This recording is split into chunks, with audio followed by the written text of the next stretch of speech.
Muy buenas, bienvenidos a Normaland.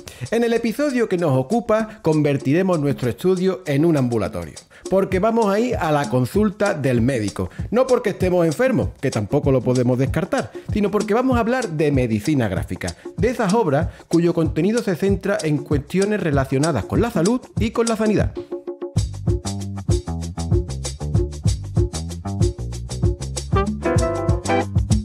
Bienvenidos a Normaland, el podcast de la redacción de Norma Editorial.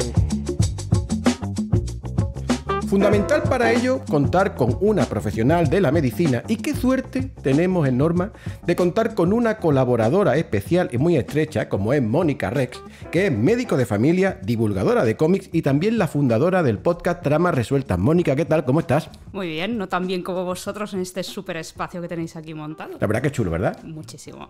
Participará también en este episodio el director editorial de Norma, que además es el editor de muchas de las obras que vamos a comentar hoy aquí. Luis Martínez, ¿cómo estás? ¿Qué tal, José?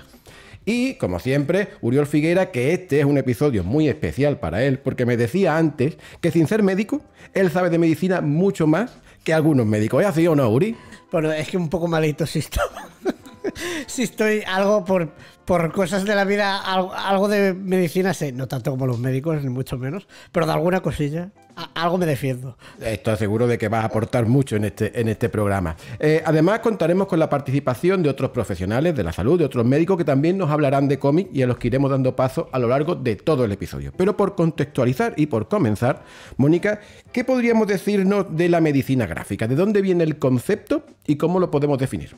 Tenemos un médico galés aficionado al cómic, que es Ian Williams, que en un momento dado decide hacer un cómic, que es un mal médico, con el que no solamente explica su experiencia como enfermo de TOC y como médico, sino que acuña un concepto que es medicina gráfica. Y a partir de aquí, él, junto a otros médicos, hacen un manifiesto, que es el manifiesto de la medicina gráfica, y empiezan toda esta corriente de etiquetar una serie de cómics y de historias que en realidad ya existían antes y que ya existían, ya se hacían, con una etiqueta. Esta etiqueta nos permite pues acumular, ¿no?, una serie de obras que tienen una temática en común o que tienen ciertos nexos en una categoría que entiendo que a vosotros os permite publicitarlas, ¿no?, Claro. y agruparlas todas, y a nosotros nos permite decir, bueno, todo esto está junto y si te interesa, pues aquí puedes encontrar más de lo tuyo. Uh-huh. ¿Y qué debe tener un cómic para que lo podamos considerar dentro del género de la medicina gráfica? ¿Cuáles son esos nexos que tú comentabas ahora? Claro, aquí es donde la cosa se complica un poco, ¿no? Porque fácilmente hay muchas obras que podríamos decir que son medicina gráfica, aunque estén dentro de otros géneros, ¿no? Habrá thrillers que son medicina gráfica, habrá obras de terror que puedan ser medicina gráfica. La cuestión es que hablen sobre algún tipo de patología, que representen un acto médico, que formen parte de una intención de enseñar algo sobre la medicina, sobre la salud, sobre la carencia de salud, es decir, que gira en torno de todos estos temas. Uh-huh. ¿Y debe ser siempre una decisión consciente del autor el abordar y crear una obra dentro del género de medicina gráfica, o puede ser que el autor cree un contenido que él interprete como una historia que para nada tenga que ver y que nosotros, los profesionales del mundo de la edición y sobre todo los profesionales de la sanidad, sí que lo introduzcamos dentro de ese género? Muy buena pregunta. Claro, aquí podríamos discutirlo, ¿no? Y esto es igual que en medicina gráfica, se podría discutir en muchas otras disciplinas artísticas. Yo creo que no, que esta es una etiqueta que pones cuando haces crítica y divulgación y esa persona, ese autor, estará más de acuerdo o no con que lo hayas incluido.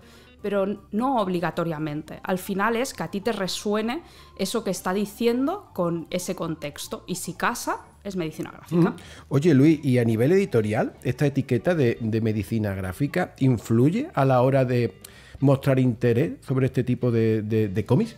¿Te refieres a la hora de contratarlo y añadirlo a nuestro catálogo? Claro, cuando te lo presentan en cualquier feria o te viene algún autor y te lo muestra. Bueno, a ver, yo creo que esto viene ligado a que ha habido una creciente demanda y un creciente interés por parte del público en los ensayos gráficos y en las obras de no ficción.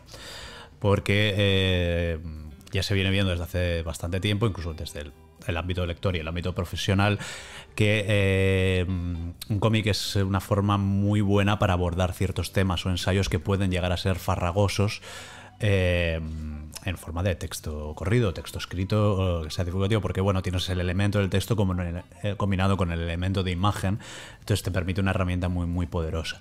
También supongo que influye también el tiempo de lectura, es decir, cuando tú te pones a leer un ensayo sobre algo, quizás normalmente tienden a hacerlos bastante densos y quizás es un compromiso de unas 10-15 horas, mientras que un cómic te permite abordar algo en un tiempo de unas 2 horas y luego quizás profundizar si tú quieres a partir de allí. Yo creo que te simplifica los tecnicismos. Muchos casos que a veces en un ensayo es mucho más difícil de explicar, un cómic, al final, al ser una herramienta visual, te facilita mucho el entendimiento de aquello que te están intentando explicar. Sí, puedes usar infografías, puedes usar metáforas visuales, cosas que quizás en texto no tengas esos mismos recursos, ¿vale? Y entonces aquí lo puedes hacer pues de esa manera. Sí que es verdad que quizás no puedas llegar a través de un cómic, a menos que hagas un cómic enorme, una serie enorme, a profundizar tanto como en un texto técnico, evidentemente, pero tampoco creo que es el interés en este tipo de ensayos gráficos, en el de medicina gráfica, supongo, si no, Mónica ya me corregirá, en el llegar a explicar algo, a profundizar entero, sino más que exponer algo en concreto. Bueno, hay algunas obras, ¿no? Cara y Cruz, por ejemplo, ahí sí que se profundiza bastante y, ojo. Sí, la verdad que sí, Cara y Cruz es un ejemplo bastante bueno, que además que como está escrito de una primera mano no está impostado, porque es la experiencia de Lulu Bee con su trastorno bipolar, y desde que ella empieza a identificar que nota que hay algo diferente en ella, hasta que descubre qué es y aprende a vivir con ello.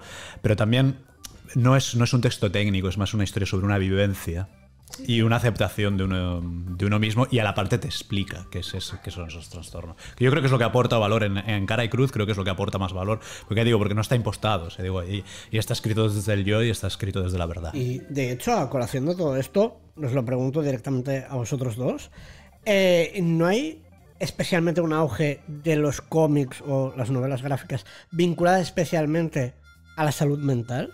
O sea, porque yo me paro a pensar y básicamente se habla de medicina gráfica, pero es que casi todo lo que me viene a la cabeza de obras que pueden estar vinculadas siempre son con la salud mental, cuando, quiero decir, el tema de medicina puede abarcar muchísimas cosas distintas. Yo creo que tiene que ver con la tendencia que ahora la sociedad ya hemos roto los tabúes y ya podemos hablar, entonces se está hablando mucho más de salud mental porque antes no se hablaba, entonces es normal que ahora salgan más productos, ya no solo en el ámbito del cómic, sino que en todo, ya se habla en todos lados sobre salud mental, y entonces es normal que ahora salgan más cómics porque ahora pues bueno, se está normalizando y se habla hablamos de todo eso, y porque supongo que también los tiempos que corren tampoco ayudan a que estemos bien mentalmente, y también porque también se está normalizando el ir a terapia, que es lo que tiene que normalizarse, evidentemente. Mucha gente vamos a terapia y se puede hablar de ello y normalicémoslo, ¿no? Y por eso entiendo que mucha gente está como saliendo de ese armario, ¿sabes?, de la salud mental, y por eso está escribiendo sobre ello. Y que como consumidor siempre reconforta mucho, ¿no?, verse reflejado en una obra, y eso quiere... Claro, pero precisamente por eso me refería que, claro, hay muchas más cosas, muchas más dolencias, enfermedades, llamadlo como queráis. Por ejemplo, el que sacamos ahora de la conejita del cáncer, sí que me parece un ejemplo que habla de la salud mental por todo lo que conlleva el cáncer, pero también habla de la enfermedad en sí, ¿no? Y por eso lo planteaba. Es que en definitiva yo creo que cualquier dolencia, sea física o mental, al final tiene la una carga consecuencia mental, ahí, ¿no, Mónica? Claro. Bueno, y aparte yo creo que hay una cuestión importante, que es quién está escribiendo estas obras. Estas obras las está escribiendo sobre todo gente joven o relativamente joven, que gran parte de las patologías que van a tener son de salud mental. Ya. Claro. Sí, a lo mejor a medida que se vayan haciendo mayores, claro, empiezan a hablar de otras patologías, ¿no? Pero yo el otro día pensaba, con Amara somos muy amantes de la patología del paciente anciano, y estaba pensando, ostras, es que no hay ningún cómic que hable sobre insuficiencia cardíaca, sobre ictus, sobre infartos, y era, bueno, claro, porque aún no se han infartado, se han ictado ni tienen insuficiencia cardíaca los autores de cómics. O los que les ha pasado ya no están para hacer Bueno. un cómic, claro. Oye, es muy interesante que podamos dejar claro que existen diferentes tipos de medicina gráfica, ¿no? Está, por ejemplo, el tema de la patografía, y me gustaría mucho que profundizara y que nos explicara en qué consiste y, sobre todo, que también nos ponga ejemplos sobre cómics que participan de la divulgación de la patografía. Bueno. Claro, por patografía, esta palabra tan rara y tan impostada es, bueno, pues... No es de patos. No es de patos, es un chiste que me gusta mucho hacer y Es que, agradezco claro, que lo el hayas nombre hecho. da Sí. lugar. Es evidencia, ¿no? Son esas evidencias que hablan sobre enfermedades. Bueno, tenemos muchísimos ejemplos. Uno de ellos que acaba de salir hace poquito al mercado, que es Impenetrable, ¿no? Es la experiencia de la autora explicando su patología, ¿vale? Pero tenemos muchísimos otros. Se me viene a la cabeza, pues, Conviviendo 19 días, que fue una obra en su momento maravillosa, que funcionó muy bien y que reflejaba, pues, muchas cosas de las que hemos hablado, ¿no? Enfermedad mental asociada a enfermedades somáticas, ¿no? Como sería el COVID-19, o la de tengo cáncer terminal pero estoy bien, otra patografía. Y otros títulos que también me recuerdan un poco, a los comentadores de Impenetrable de Alex Garin, de ella publicamos en Astronave este mismo año a inicios el No me olvides, que también es una auténtica maravilla. No sé si has tenido ocasión de leerlo. Sí. Y por favor, coméntanos cuál es tu impresión, porque entiendo que a nosotros nos ha funcionado muy bien en librerías y eso siempre demuestra que la obra, pues, es muy enriquecedora y así nos lo han trasladado tanto libreros como lectores. En tu caso, ¿qué opinión tienes? Es que yo creo que el tema del Alzheimer es muy goloso, porque creo que nos retrotrae a la conexión con los abuelos, a el miedo a nuestra vejez. Son historias siempre muy tiernas, funcionan muy bien en general y es una obra, bueno, pues exquisita, ¿no? Me alegro que haya funcionado. Sí, Las de obras... hecho, de Alex, recientemente grabamos el programa sobre Impenetrable, que es uno de los episodios en los que más hemos aprendido, ¿verdad, Uri? Sí. Yo, primero porque obviamente es lo que hablamos ya en ese episodio, que la educación sexual muchas veces aquí está extremadamente limitada al ABC de la contracepción, pero no va más allá, y la verdad que fue súper enriquecedor, y ya no solo por la experiencia de Alex, sino porque nos acompañó una doctora que además es sexóloga, y bueno, pues todo lo que aportó, la verdad, fue francamente Sí, la verdad que interesante. Emma Rivas nos dio una clase magistral. Sí, sí. Y aprendimos muchísimo.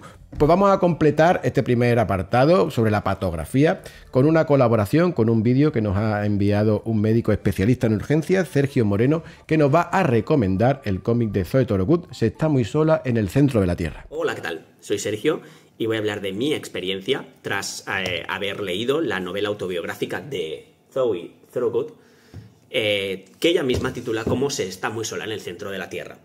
Es una novela autobiográfica donde Zoe va a documentar 6 meses de su propia vida de una forma muy íntima y sin filtros, de cómo se enfrenta a sus problemas de salud mental, como pueden ser la depresión o la ansiedad.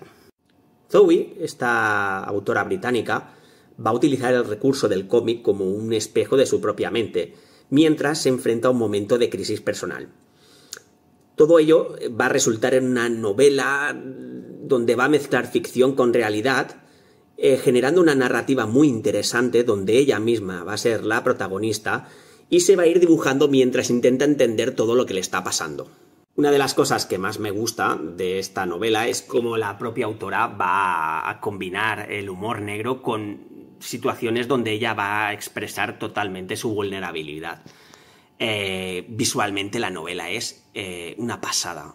Tiene una serie de trazos súper expresivos, con cambios de estilo entre los dibujos y un contraste de colores que yo creo que consiguen reflejar completamente su estado emocional a la hora de dibujar esas viñetas. La obra no se esconde y, bueno, aborda temas universales como la depresión, la identidad, la autoexigencia, la soledad, el suicidio, pero tampoco sin ser demasiado dramática.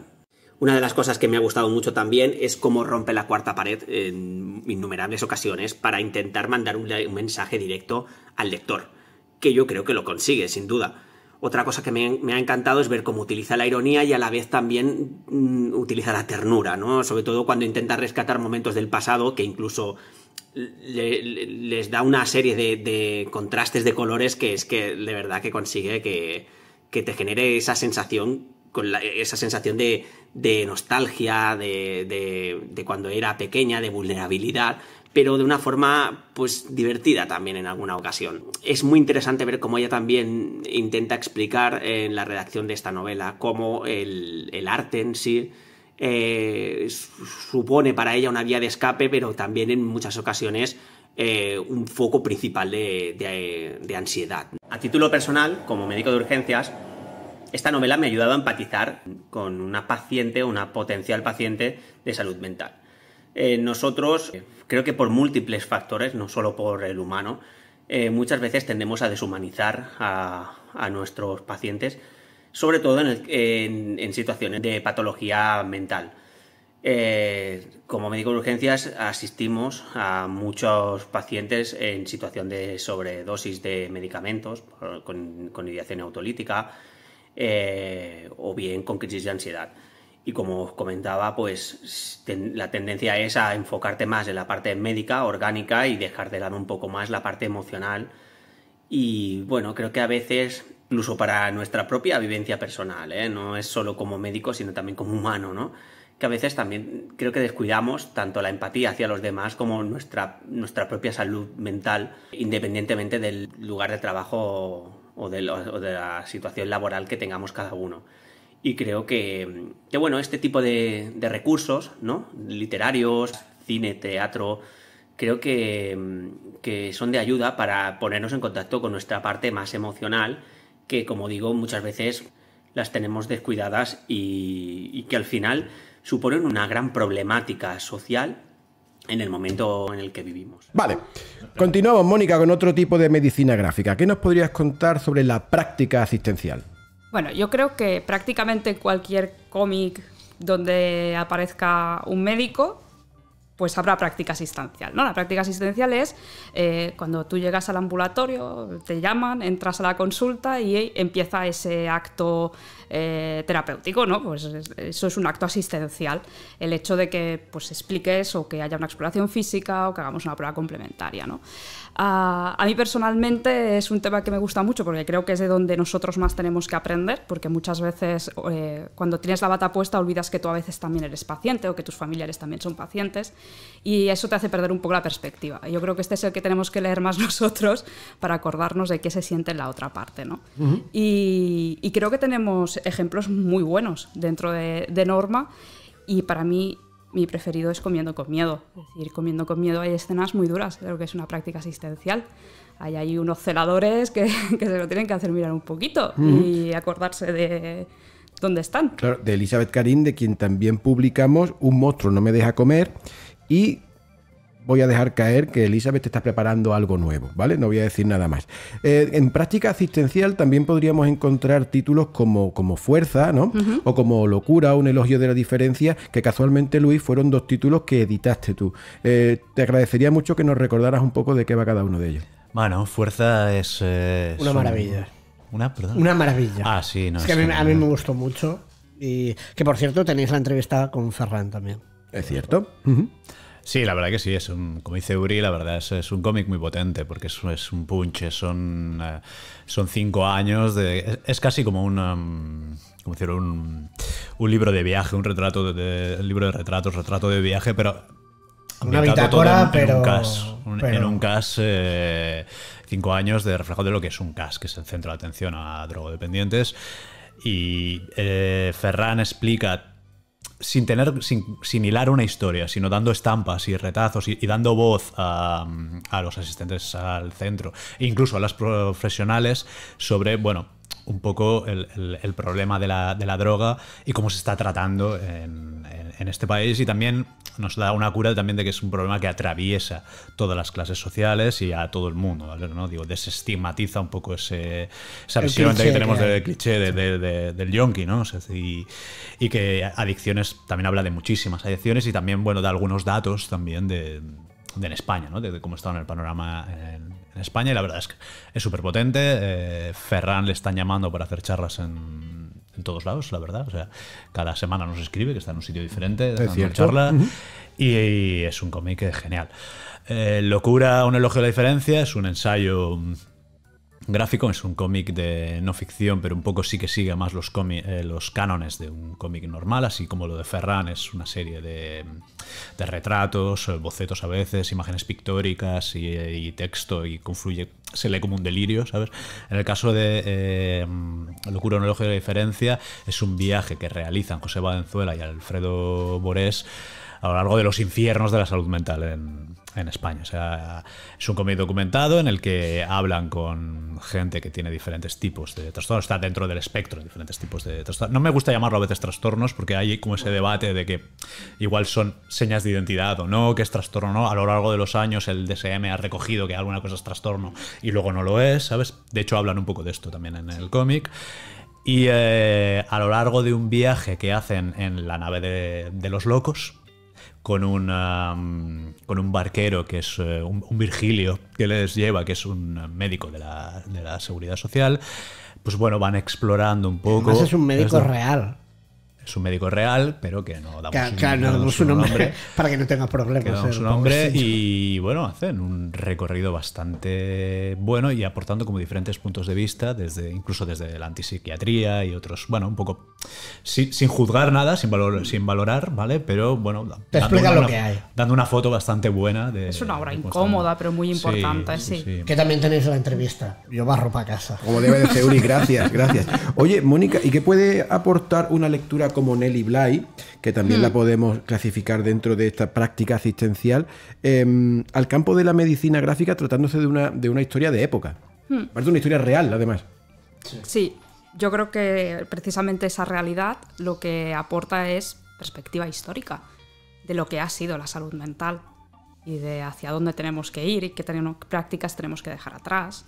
Y siempre la medicina, yo creo que esto es una cosa que te tendrían que decir antes de inscribirte la selectividad incluso, es sé consciente de que llevas una maleta histórica en tu espalda y tú cada día en tu práctica asistencial estás haciendo cosas que beben de esa maleta histórica. Hay cosas que las sabemos porque se han experimentado con personas.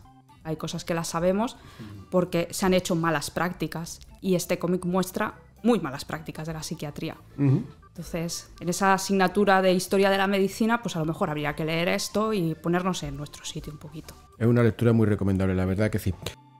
Pues sobre la práctica asistencial también tenemos la participación de otra doctora, Amara Ródenas, especialista en medicina interna, que recomienda justo el primer cómic que mencionaba dentro de este bloque, Mónica, Comiendo con miedo, de Elizabeth Karim.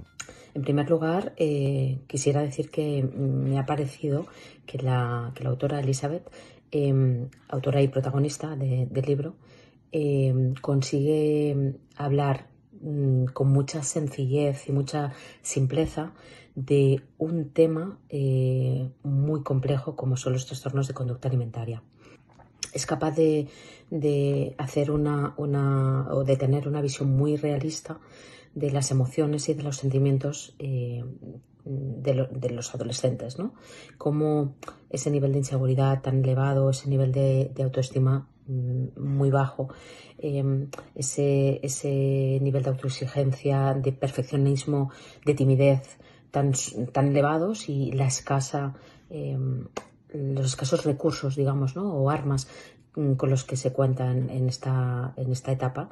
En este caso, además, creo que Elizabeth ha sabido encontrar un símil con monstruos, ¿no? Dándole nombres a estos problemas de trastornos de conducta alimentaria, pero que también podían ser adicciones, pueden ser adicciones a sustancias o a pantallas, ¿no? En este caso son trastornos de conducta alimentaria, pero cómo ha sabido hacer este símil y en su caso, ¿no? En el caso de Elizabeth, ha sido Nore el monstruo que la ha ido acompañando a lo largo de toda su historia, ¿no?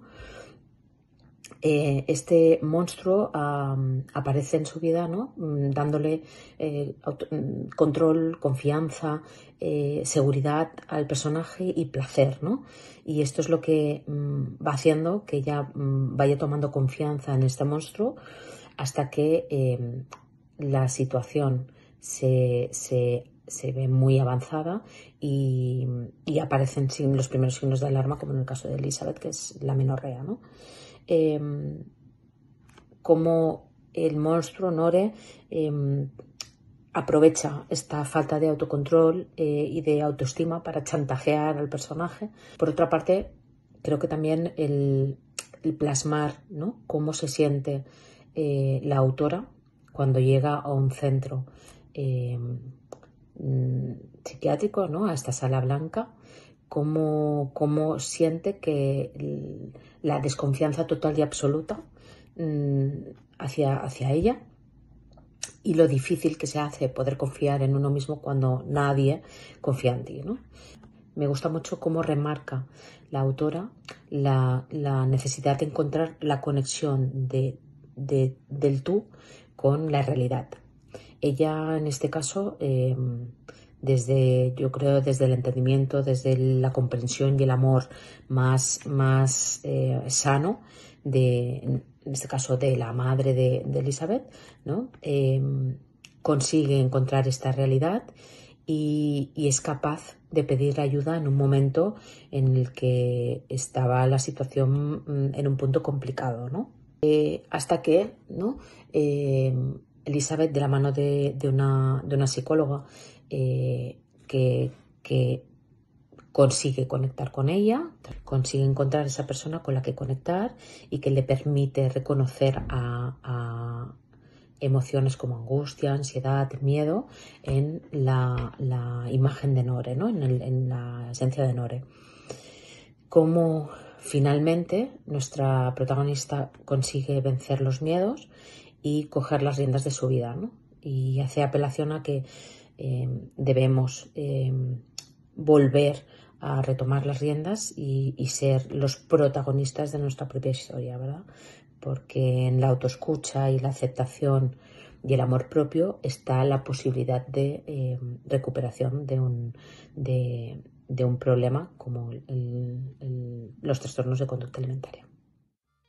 Vale, y continuamos con esta clasificación de los tipos de medicina gráfica y vamos ahora por las obras divulgativas. Mónica, ¿qué debe tener una obra dentro del género medicina gráfica para que la podamos catalogar como divulgativa? Es decir, las obras, ahora vamos a entrar en un aspecto, ¿no?, que quizás es más práctico, ¿no?, de para qué lo usamos.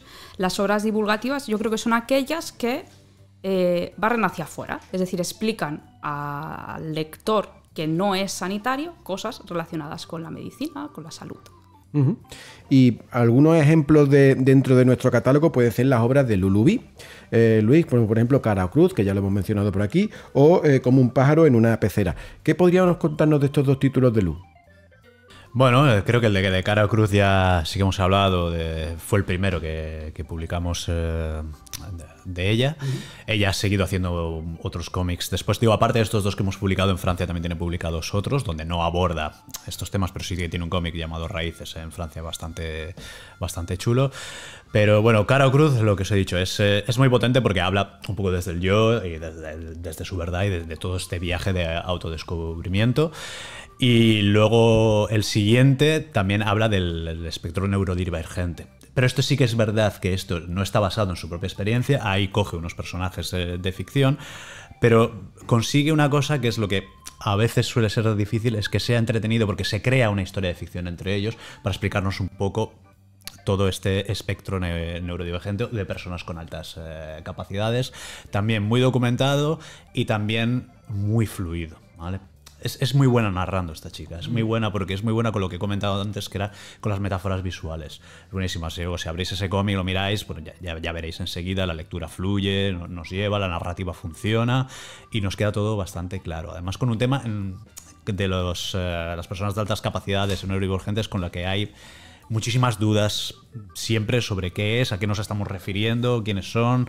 Mucha gente además se pone la etiqueta a sí mismo de no tenemos el altas tema de capacidades. neurodivergente, Claro. complicado porque creo que hay mucha gente autoproclamada neurodivergente. Bueno, se banaliza mucho, yo Sí. creo, ¿no? Y en este caso, pues todo el mundo que quiera saber un poquito de esto es una buena manera de enterarse con esto. Claro. Oye, Mónica, y a los profesionales de la sanidad, cuando publicamos un libro como La increíble historia de la medicina, ¿os resulta interesante o pensáis, de esto yo ya me lo sé entero? ¿Cómo lo acogéis? Es decir, te está preguntando si lo miráis con mirada crítica. Es decir, ya han venido los de los TVOs. Todos los cómics, igual que todas las películas, todo lo que sea que aparece algo relacionado con nuestro trabajo, siempre es como, eso no es así. ¿En serio? O- ¿Sí? ¿Lo tomáis con esa distancia? Siempre, pero es que yo no puedo ver una película en la que aparezca un monitor un criticón, un monitor de constantes y no pensar esto que me estás Se está contando. muriendo y aquí todo el mundo Se está lo ve. muriendo y a nadie le O sea, importa. tú ves O- House y dices, House está muy bien. mira, bueno, menos mal. House está bastante bien, sí. Pero José, te extrañas, pero tú piensas que en todas las películas en que salen en editores siempre están como tomando gin tonics y cenando. No, no, y la claro. realidad es que estamos, Sí, estamos claro, con pero- Excels. Eso era de abrir ese melón. Que Di la verdad. de repente le has Lo quitado mismo. todo el glamour a ser editor Claro, con Excel. Y el mundo de la publicidad igual, ¿eh? Claro. No están de verdad. Pero tener la oportunidad de que una doctora pues pueda explicar cuál es la impresión que les despierta a ellos, ¿no? Como profesionales de la salud, cualquier tipo de obra de divulgación, sea cómico o no, que aborde su profesión, pues es interesante. En concreto, el caso de la increíble historia de la medicina creo que es un poco diferente porque yo creo que por mucho que tengamos nociones generales de historia de la medicina, pues siempre hay cosas que o no te acuerdas o no te las explicaron o en realidad es una obra que, bueno, pues te puede despertar mira, esto es por... Mira, yo en nombre de mi padre, que no está aquí, que es médico, yo se lo regalé cuando lo publicamos y me dijo, se lo leí y me dijo, es muy divertido, me ha gustado mucho. Y ya está, con eso me quedé. Suficiente, con eso no, ¿no? Sí, ¿Verdad? sí, Con eso no. pensé, o sea, Frase hay para fajas. Sí, sí. Hay médicos que lo han disfrutado mucho, véase mi padre, por ejemplo. Si lo llegamos a reimprimir, lo Sí, pondremos. sí, sí. Vale, Mónica, y ahora llegamos ya al cuarto bloque, ¿vale? Hemos clasificado la medicina gráfica en 4 tipos y este es el educativo, que debe tener una obra que aborde el tema de la medicina dentro del género cómic, para que tú y para que digamos los críticos, divulgadores, como en tu caso, aparte de doctora, de cabecera, la cataloguéis y la interpretéis como educativa. Igual que decíamos antes que los divulgativos eran los que barrían hacia afuera, pues estos son los que barren hacia adentro, ¿no? Los que nos enseñan cosas a nosotros mismos. A mí me gusta mucho poner el ejemplo de las obras de Farinella, porque creo que es unas obras que si tú no eres sanitario o no eres biólogo, no tienes conocimientos, a lo mejor te arrollan. ¿Vale? Pero si tienes los conocimientos de base, es como wow. Qué maravilla es esto. O sea, estamos hablando de que es una obra de la que vosotros mismos también aprendéis. Buah, yo ojalá Neurocomic me lo hubiera leído haciendo primero y segundo de carrera en vez de años después. Habría aprobado fisiopatología muchísimo antes. Habría sufrido menos. La verdad que Neurocomic, que fue una obra que creo, Luis, que tú y yo que llegamos a Norma prácticamente al mismo Fue tiempo. pionera en el catálogo de Norma, yo creo, y de hecho Estaba mundialmente porque pionera yo bastante. también estaba en mi primera etapa de la empresa y me acuerdo perfectamente por esa portada azul rollo de tela. O sea, estábamos los tres, pero ha llovido ya. Claro, no, sí, pues hace 11 años, puede Sí, ser. sí, tranquilamente. Tranquilamente. Y fue una gratísima sorpresa, porque claro, era una obra que, como bien dice Luis, era pionera y por tanto era totalmente experimental. No sabías qué podía pasar con algo así. Y funcionó francamente bien.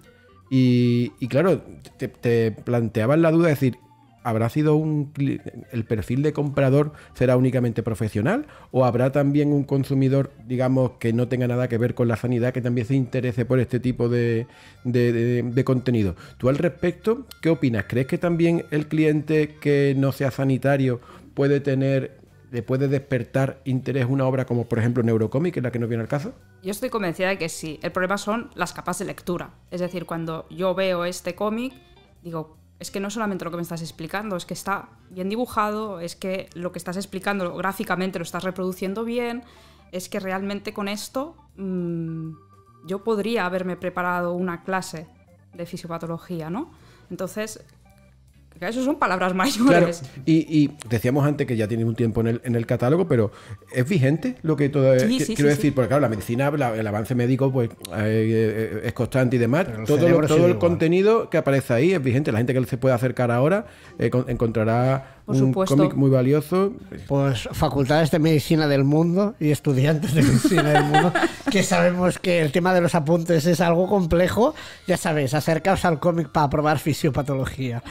Pues también Antonio Ramírez, especialista igualmente en medicina interna, celebró la publicación de Neurocómic en Norma Editorial y así nos lo recomienda a todos.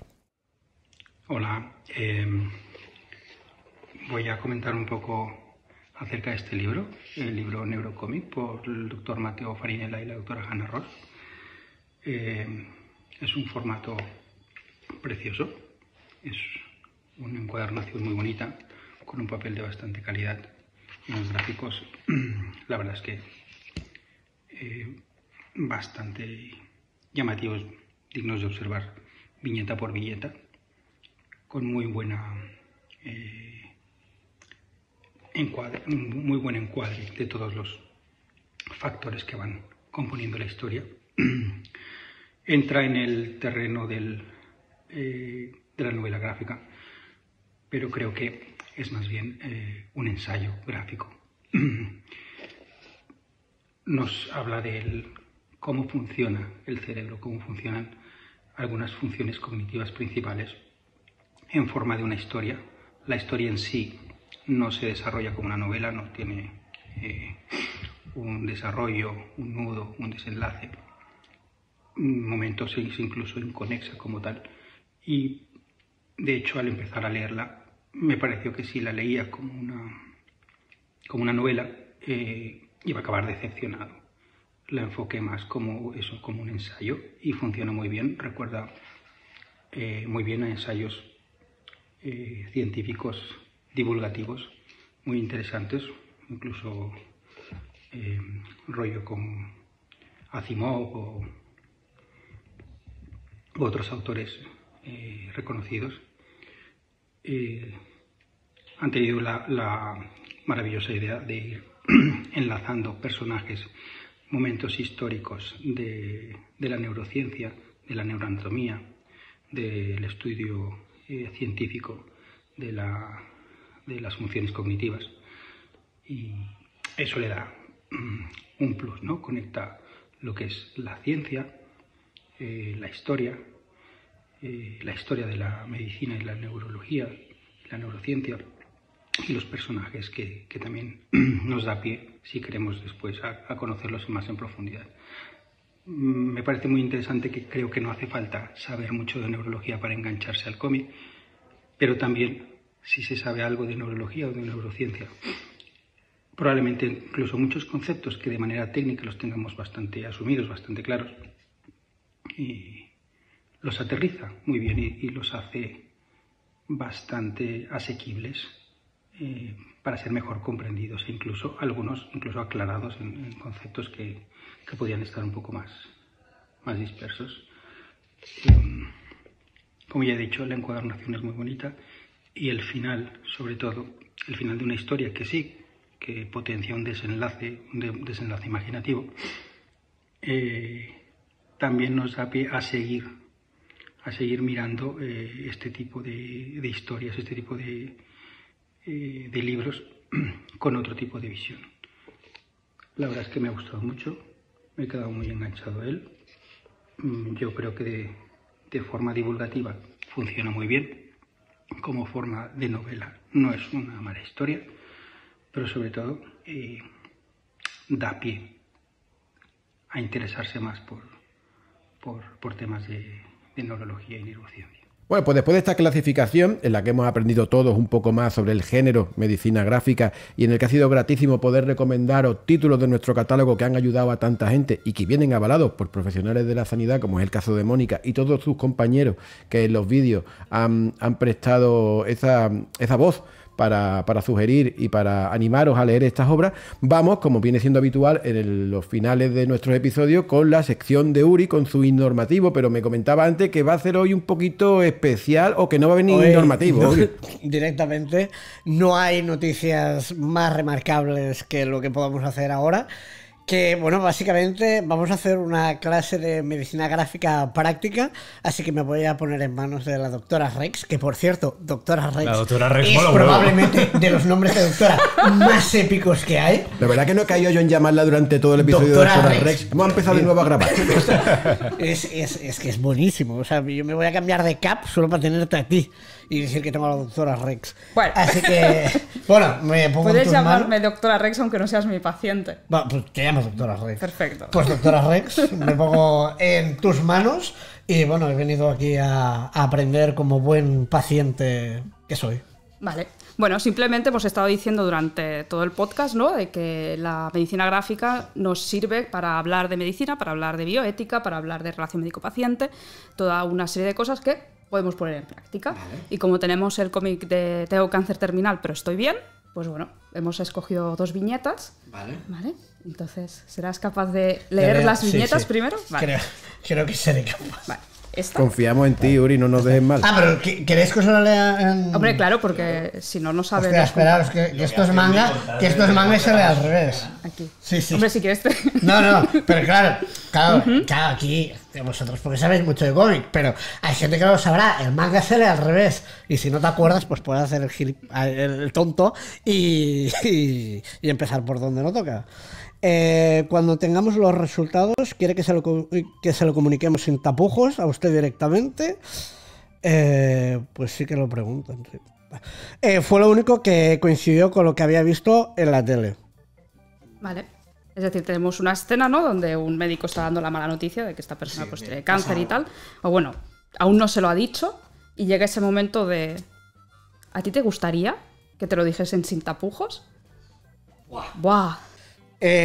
Claro, es que yo creo que esto es una pregunta que depende mucho del carácter del paciente y creo que lo más indicado, precisamente por parte del sanitario que te está atendiendo, es primero preguntar, porque no todo el mundo tiene la fortaleza mental para aguantar según qué noticias y a veces con según qué personas es mejor dosificarle la información, pero sí que creo que si la persona está en sus cabales tiene que tener toda la información antes de tomar una decisión sobre el tratamiento que tenga que seguir o el impacto que vaya a tener la enfermedad, pero creo que lo lógico sí que es preguntar, y a mí personalmente yo prefiero ir a cara perro y que me digan lo que hay, porque bueno, por carácter que tengo yo prefiero saberlo de antemano, en mi caso. Vale, pues aquí han surgido 2 cosas, ¿no? Una de ellas es la comunicación de malas noticias. La teoría dice que hay que hacerlo de forma escalonada.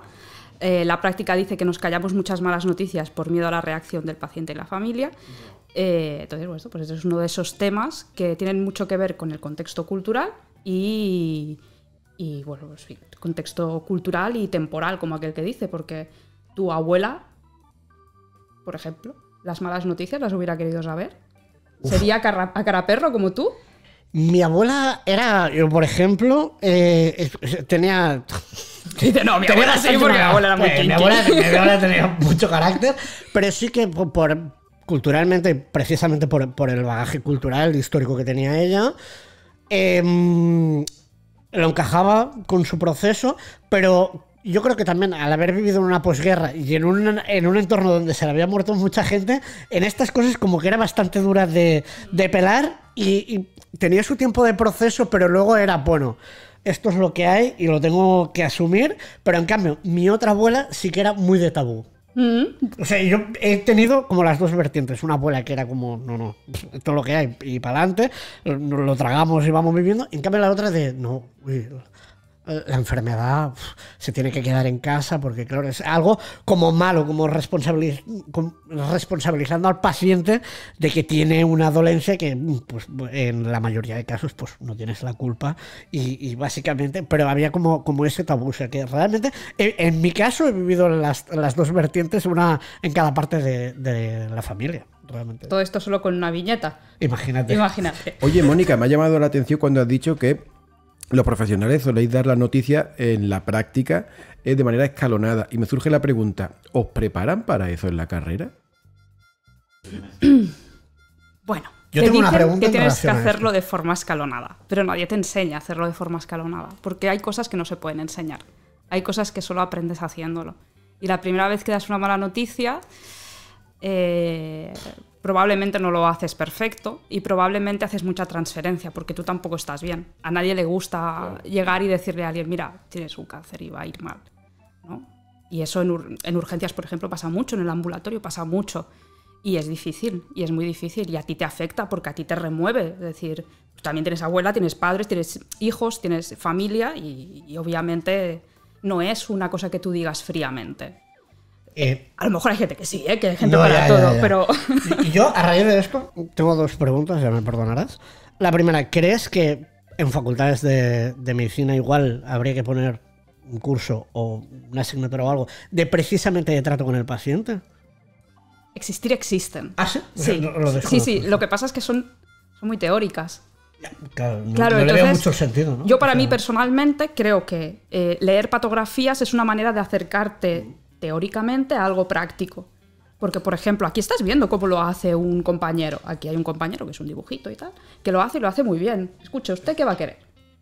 sí, Y sí, ya a partir no, de aquí totalmente. vamos viendo. Y tú te lo apuntas. Esta persona va a querer que se lo diga, que no se lo diga. Y en relación precisamente al tema de la viñeta y al tema de las reacciones, ¿hay algún tipo de protocolo? Porque claro, al final cuando la mala noticia la tienes que dar, pero claro, nunca sabes por dónde va a salir la persona.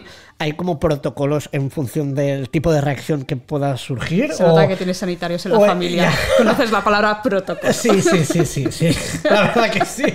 Pero mi pregunta es esta, ¿no? Si al final os dan algún protocolo / directriz o es un poco suerte en la vida y con los recursos que tenga el propio médico o Claro, es médica. que eso es muy personal. Depende de ti, de tú como persona, cómo sepas comunicarte y de qué capacidad tengas de intuir lo que la otra persona necesita. A mí me gusta mucho, por ejemplo, hablar con la gente. Yo soy una brasas, ya me conocéis. Yo hablo mucho y cuando hablas mucho con alguien descubres cómo va a querer las cosas y por dónde va a ir, qué miedos tiene, pero no siempre tienes el tiempo, ni el espacio, ni... No estás Y el tú en contexto, es decir, claro, aquí estamos hablando de dar una mala noticia directamente a la persona, pero luego hay la mala noticia de, pues esta persona se ha muerto y le tengo que llamar por teléfono porque usted no estaba en el hospital y las cosas han ido mal y ¿cómo gestionas? ¿Cómo lo gestionas? Pues como puedas. Y eso es súper personal, es muy persona dependiente. Es que es una situación compleja, ¿eh? Mucho. Y que no le damos el valor que realmente tiene. Sin duda. ¿Tenías otra viñeta preparada Sí. para Uri, Mónica? Tengo una segunda viñeta. A ver. Que esta viñeta yo creo que a ti te resonará un poquito más que la anterior, quizás, ¿vale? Es un... La paciente ya sabe que tiene un tumor, ya la han operado y ahora está en proceso de quimio y otras cositas, ¿no? Y entonces algo decide me ir a pedir una segunda opinión, ¿vale? Paga por la segunda opinión, porque claro, esto es Japón, en Japón la sanidad se paga, ¿vale? Apoyar la sanidad pública. Sí, desde por aquí. favor. Y esta es la viñeta, simplemente esta. Pues si me cambiara este hospital, ¿cree que podría alargar mi esperanza de vida por poquito que fuera? Estás dura, ¿eh? Esta está dura. Es decir, al final la pregunta es, ¿hay diferencias entre tratarte en un sitio y tratarte en otro? Bueno, yo creo que en un sistema sanitario normal no. O sea, la lógica sería que no. Pero yo creo que por un tema de... Creo que en la sanidad pública, y aquí sí que voy a tirar de background de experiencia propia, en casos graves la sanidad pública realmente responde francamente bien. Y es una cosa que desde aquí a todos los sanitarios públicos y privados también, a todos los sanitarios, que responde muy bien, pero luego para cosas más pequeñas, por yo qué sé, igual por la masificación, por lo que sea, igual el privado a veces es más ágil. Pero creo que en nuestro país sí que tanto en un hospital público como en un privado deberías tener las mismas opciones y te van a dar la mayor calidad posible. Precisamente yo, al menos con la experiencia que tengo con el público, es francamente maravillosa, es que no puedo decir otra cosa. Pero sí que creo que es muy circunstancial de, por ejemplo, España. Si cogemos otro país y no quiero poner un caso extremo, pero Estados Unidos, donde tienes una sanidad exclusivamente privada, pues claro, obviamente estás jodidísimo, vayas donde vayas, sea por un tema monetario, por cómo está montado el sistema. Pero aquí yo creo que tenemos la suerte de que no, de vayas donde vayas vas a tener una buena atención, porque hay gente que directamente está trabajando para que así sea. Aquí entra un poquito en juego, dentro de la bioética se habla de los 4 principios de la bioética, que es la autonomía, la beneficencia, la no maleficencia y la justicia. La justicia muchas veces se concibe más como equidad de acceso a los recursos, ¿no? En España sí que tenemos un sistema muy garantista en este sentido, de que en un hospital grande y en un hospital pequeño tienes que tener las mismas opciones, y lo que no tenga el pequeño, pues porque recursos lo tiene. En el hospital de San Boi no tenemos nefrólogo, pero tenemos Belviche. Entonces el paciente que debería ser visitado por un nefrólogo y no se puede visitar en San Boi porque no hay, va a Belviche. Pero tienes cardiólogos en los dos que tienen acceso más o menos a las mismas cosas, ¿no? Y al trato que vas a tener, el acceso a los recursos que tienes es el mismo. Sí, ¿no? Y la otra gran maravilla, que es el tema de la derivación. Bueno, aquí igual no te lo podemos tratar, pero hay un equipo especializado en otro X hospital que se van moviendo, y afortunadamente cada vez hay más especialización también, porque hay unidades que al menos yo ya me lo llevo totalmente a mi terreno ahora. Tema de enfermedades minoritarias, cuando yo era pequeño, cuando hace 20 años, no existían, y ahora se están empezando a poner las pilas. O sea, al final todo va evolucionando y cada vez afortunadamente estamos más equipados, y para la sanidad espero que siga en ese sentido para adelante, y que los recursos vayan para la sanidad, que es muy importante. Que reciba toda la ayuda que necesita. Mónica, me ha gustado mucho el ejercicio que has hecho con Uri, me lo he encontrado muy revelador, y me ha gustado mucho que hayas utilizado para él tengo cáncer terminal pero estoy bien, porque es un manga. Y es verdad que nosotros aquí peleamos mucho por convencer a lectores tanto de cómic europeo-americano como lectores que no se acercan nunca al cómic, de que el manga también ofrece contenidos de este tipo, más cercanos, más sociales, mucho más identificables. ¿Tú lo has tenido presente a la hora de elegirlo, o simplemente te ha gustado para poder desarrollar este ejercicio? Ha coincidido que era una de mis últimas lecturas, ¿vale? No voy a mentir, pero yo creo que es una obra perfecta para todo lo que has comentado. Es decir, es un manga que cualquier persona que le interese la temática o tenga ganas de leer una historia que no es especialmente dramática, pero sí que habla de algo muy dramático, pero lo hace con una gran elegancia y mucha intención de compartir la experiencia para que los demás aprendan de ella. Que muchas veces tenemos asociados el cáncer a una vivencia dramática de los últimos años de vida, y aquí la autora no tira por ahí. Aquí la autora te muestra con naturalidad pues el proceso de su enfermedad. O sea, es una lectura muy recomendable. Es una obra que hemos publicado recientemente, es un volumen único, y como veníamos comentando, el hecho de que sea un manga, por la percepción que pueden tener muchos lectores de que el manga participa de unos géneros pues más cercanos a la ciencia ficción o a la fantasía, en el manga cabe todo, y para muestra un botón. Por ir acabando, Luis, yo me gustaría que nos confirmaras que dentro del catálogo de Norma Editorial vamos a seguir apostando por la medicina gráfica, por obras de este tipo. Obviamente no sabemos qué podremos publicar en el futuro, pero ¿tú puedes confirmar que esa es la idea, que tenemos intención de seguir publicando este tipo de obras? Sí que sabemos lo que vamos a publicar en el futuro, porque tengo unas cuantas. Estupendo. Sí. Hay unas cuantas obras que irán por aquí, ¿vale? Que publicaremos en.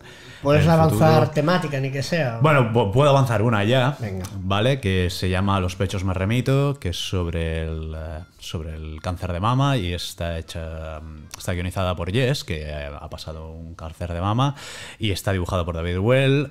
De hecho, podéis seguir el proceso creativo en un Instagram que han creado los autores para ello, que se llama, bueno, el Instagram es A los pechos me remito, tal cual, no tiene pérdida, ¿vale? Y ahí van colgando todo lo que vamos haciendo en el proceso creativo.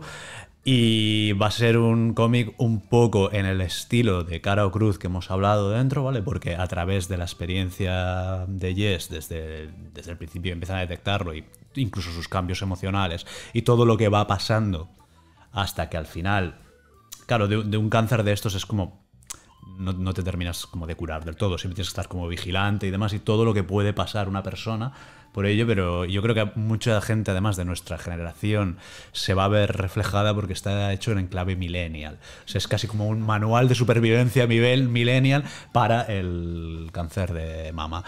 También estamos mirando de expandir el cómic con algunos apéndices, con recursos, con bibliografía, con algún prólogo de algún médico. Todavía estamos trabajando un poco en ello, pero la idea también es apoyarnos en profesionales como Mónica, pues a la hora de hacer estos cómics, para que realmente salga el mayor proyecto posible. O sea, es decir, estará desde el punto de vista de Yes, pero vendrá apoyado también por los doctores. La doctora que lo ha tratado también estará...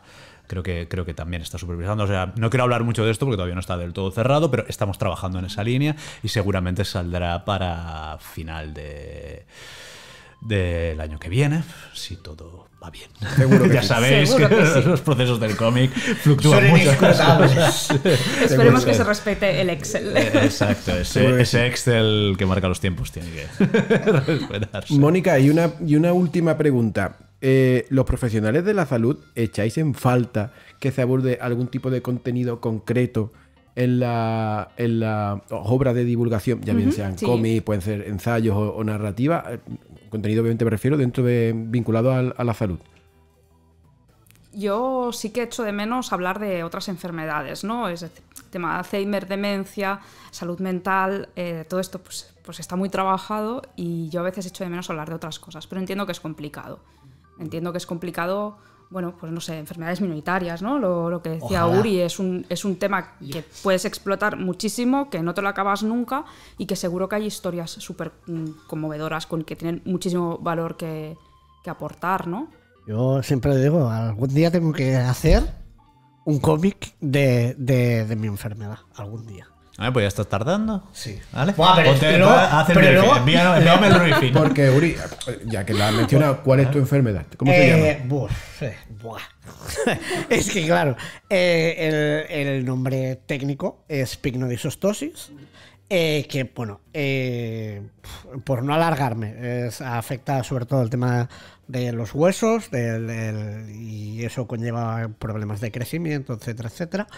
Y es conocida por el pintor Toulouse-Lautrec, que también tenía mi enfermedad. Mi enfermedad se llama pignodysostosis, pero también es conocido como el síndrome de Toulouse-Lautrec, porque, bueno, ya sabéis que si hay un nombre ilustre, pues normalmente se coge. Esto funciona muy bien como cómic, ¿eh? Ya, Con unos para paralelismos la faja. chulos, tal. Ojo. Estoy viendo la vida de Uri comparada con la biografía de Claro. Toulouse-Lautrec en un relato pues especular. mira, y ya lo yo, tengo. esto no tiene nada que ver, pero a mi madre siempre le ha gustado mucho el arte y por lo que fuera, Toulouse-Lautrec le gustaba mucho y le gusta. Esperemos que no tuviera nada que ver. No, que va. Y en casa había un libro que compró ella en una visita que hicimos a Francia, a Toulouse, que hablaba literalmente de la historia de Toulouse-Lautrec, y había algunos paralelismos con mi vida, o sea que Ya lo quién tienes. sabe. Ya lo Mira, pues, tienes. Algún día, como bien algún dice- día, pero sí, yo también creo que es extremadamente importante dar visibilidad, ya no a las minoritarias, y luego también un tema que me parece fascinante de tratar es el tema del etiquetaje del paciente y del enfermo y de las dolencias, que me parece un tema altamente complejo porque creo que no hay una respuesta correcta y depende de la persona de la que hables, porque, por ejemplo, a mí me encanta definirme como mutante porque lo que tengo son genes mutados, pero no todo el mundo lo lleva bien, que le llamen así que, bueno, totalmente respetable, pero me refiero que creo que tiene que ir surgiendo. También es verdad que yo, por ejemplo, siempre pienso, hostia, tienes que hacer un cómic de esto, pero ¿por dónde lo abordas, no? El tema de también tener la capacidad de poder hacerlo, pero que vayan saliendo pues otros temas, ya no solo de enfermedades minoritarias, de lo que es, yo qué sé, el funcionamiento del páncreas, que es un órgano que es jodidísimo y que te puede llevar al otro barrio facilísimamente y se conoce muy poco. Y estamos hablando de un órgano que tenemos todos. Precisamente estaba pensando,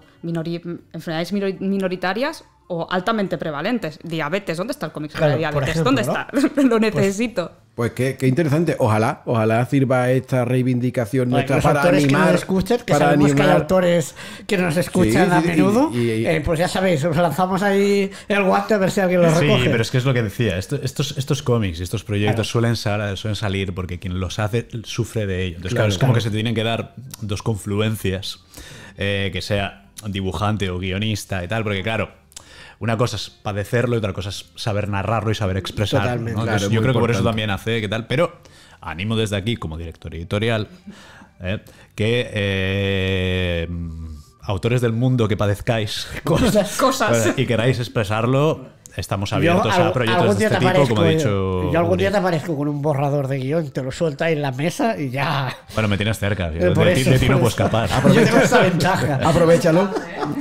Mónica, doctora Rex y nuestra médica de cabecera, muchísimas gracias por todo lo que nos has enseñado en este episodio. Ha sido un placer aprender de ti y aparte se nota mucho que te gustan los cómics y eso para nosotros es una bendición. También agradecer al resto de doctores que han participado, a Antonio Ramírez, Paco Baldoví, a Mara Ródena y Sergio Moreno por habernos enviado estos vídeos recomendando cómics de nuestro catálogo. Muchísimas gracias. Luis, Uri, también Un placer. Un placer agradecido. tener aquí a Mónica con nosotros. Y a vosotros, pues como siempre, si os ha gustado el episodio, por favor darle a like, hacernos algún comentario. Yo creo que aquí el contenido de este episodio ha sido lo suficientemente jugoso como para que también manifestéis vuestras impresiones al respecto, sugerencias, opiniones, también críticas, si las existen. Y nada, nos vemos en el siguiente Normaland. Gracias por seguirnos. Encuéntranos en las redes sociales de Norma Editorial y no olvides suscribirte para no perderte ninguno de nuestros programas. Recuerda que, además de YouTube, nos puedes escuchar en Spotify, SoundCloud y el resto de agregadores.